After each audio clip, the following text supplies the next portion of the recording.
Oke,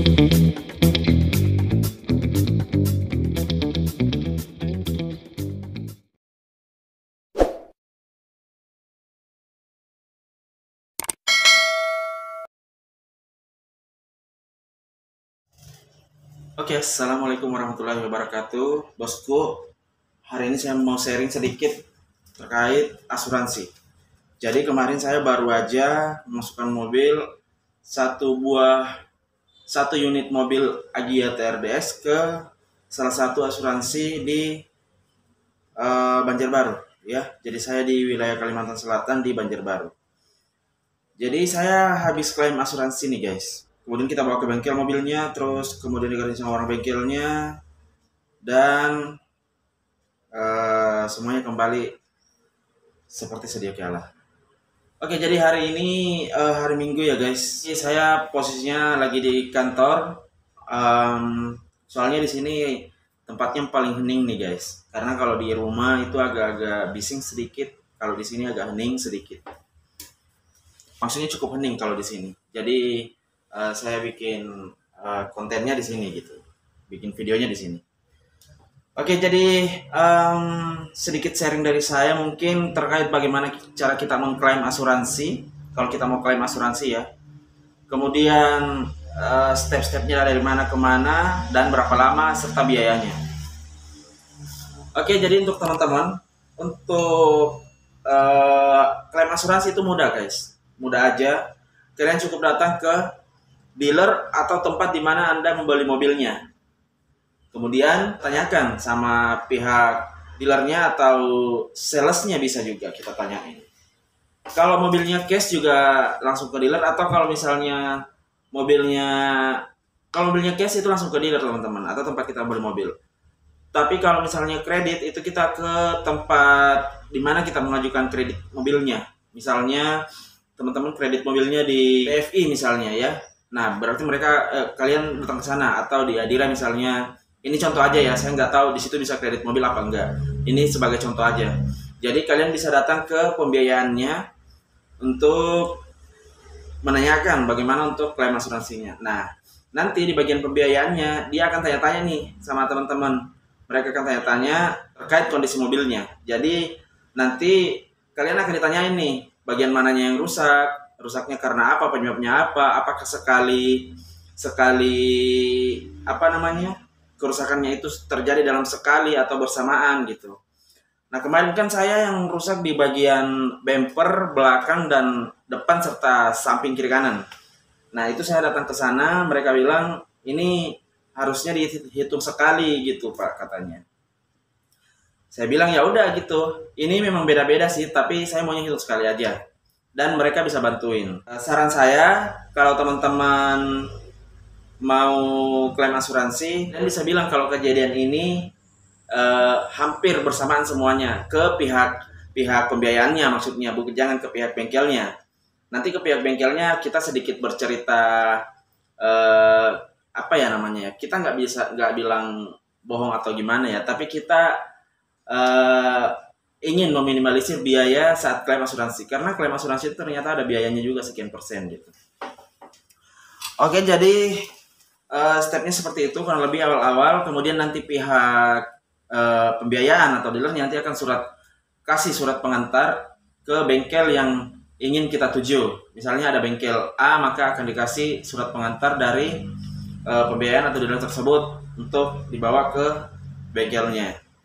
Kalau saya sendiri kemarin di sini saya di bengkel Sriwijaya Inti Motor guys, di Trikora Banjarbaru. Nanti akan saya sampaikan sedikit bagaimana hasilnya, serta apakah memuaskan dan berapa lama kerjaannya di sana. Oke, setelah itu nanti kalian bisa datang ke bengkel. Kita lanjut ya. Nanti kalian bisa tanyakan ke bengkelnya, ini kondisi mobilnya saya mau klaim asuransi. Kalian akan serahkan surat yang dibawa tadi ke pihak bengkelnya. Nah nanti orang bengkelnya akan tanya-tanya lagi nih sama pertanyaannya dari yang di pembiayaan tadi gitu. Jadi kalian bisa jawab dengan harus sesuai jawabannya, karena di surat pengantar nanti akan dituliskan kronologis terjadinya kerusakan pada bagian mobil teman-teman semua gitu. Jadi akan dituliskan, dicantumkan dalam surat pengantarnya tadi ke bengkel. Nah, orang bengkelnya akan tanya-tanya untuk menyesuaikan apakah benar kejadiannya memang seperti itu. Nah, kalian bisa jawab sama ya dengan apa yang kalian jawab di pembiayaan atau di dealernya tadi, tempat kalian beli mobil maksudnya. Oke, next, nanti kalau udah, pihak asuransinya akan menjelaskan bahwa bagian rusaknya yang ini yang bisa diklaim, ini titiknya bisa dihitung 1, 2, atau 3 gitu. Nah, kalau saya kemarin, saya sendiri tuh dihitungnya 1 titik aja teman-teman. Karena memang yang parah itu di bagian bumper belakang aja, bagian kanan. Sisanya itu dikit-dikit aja. Tapi saya bilang tolong dibantu untuk bisa dibenerin semuanya gitu. Dan mereka mau bantu orang bengkelnya untuk mendiskusikan sama orang asuransinya gitu. Saya asuransinya di mana ya? Cakrawala kalau nggak salah guys. Kemudian nanti kalian bisa tanyakan kapan bisa dikerjain. Nah, mereka akan memberikan informasi sesuai jadwal mereka, jadwal kepadatan mereka gitu maksudnya. Kalau saya kemarin think sekitar 2 atau 3 hari ya setelah saya kunjungin bengkelnya, 2 atau 3 hari itu kemudian saya disuruh datang lagi ke sana dan mobilnya sudah saya tinggalin di sana.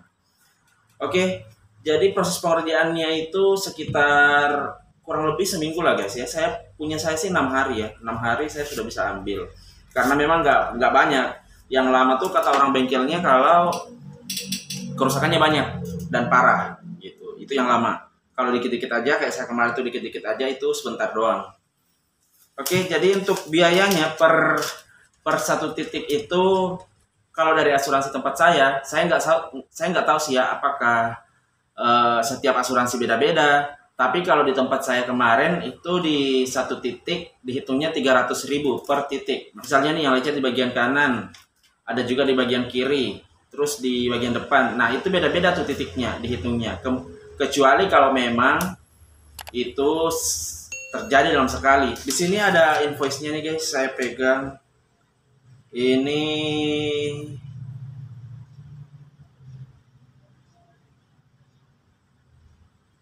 ya, ini invoice dari bengkelnya sih. Nah, kalian bisa lihat ini. Ini di bawah totalannya ada 300.000. Jelas nggak?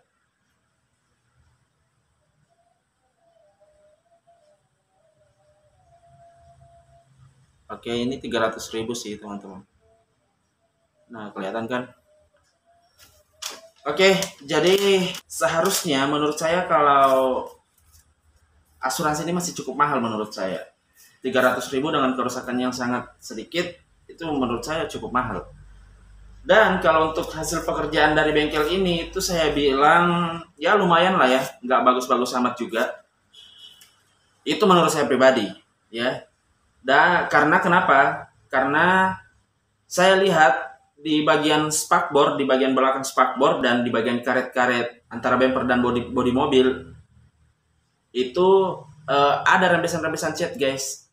Jadi saya berpikir bahwa mereka nggak mencopotnya dulu nih, mereka nggak buka dulu, kemudian dicat. Tapi mereka kerjanya di mobilnya. Mereka hanya tutupin double tip, dan itu kurang rapi sehingga menyebabkan rembes ke area-area yang lain. Dan menurut saya itu nggak bagus menurut saya ya. Harusnya mereka buka dulu karena itu mudah. Kalau untuk hasilnya sendiri, hasil dari polesannya atau repairnya itu ya 80% lah menurut saya. Lumayan, 80% lah. Nggak bisa 100%. Saya nggak tahu kenapa seperti itu, padahal ada juga mobil-mobil yang lain, mobil-mobil teman saya itu mereka bagus saja hasil pengerjaannya. Mungkin karena bengkel yang berbeda. Itu sih. Jadi untuk teman-teman kalau mau klaim asuransi, nanti kan dari pihak pembiayaannya itu ada beberapa bengkel tuh yang direkomendasikan. Nah, kalian bisa pilih bengkel mana yang menurut kalian cocok. Nanti kalian bisa cari-cari referensi dulu. Sebenarnya kemarin saya cari-cari referensi sih untuk bengkel yang mana lebih cocok. Ya katanya yang ini, ternyata memang seperti inilah sudah hasilnya. Seandainya saya tahu mungkin saya coba bengkel yang lain. Oke teman-teman, mungkin itu sih sharing hari ini untuk saya, sharing kali ini untuk saya dari saya. Semoga bermanfaat ya buat teman-teman semua. Jangan lupa buat teman-teman yang baru mampir ke channel ini, tetap dukung channel ini supaya saya tetap semangat membuat video-video dan berbagi buat teman-teman semua. Ya, semoga bermanfaat informasinya. Jangan lupa tekan like, share, dan subscribe. Nyalakan lonceng notifikasinya. Dan sampai jumpa di video selanjutnya.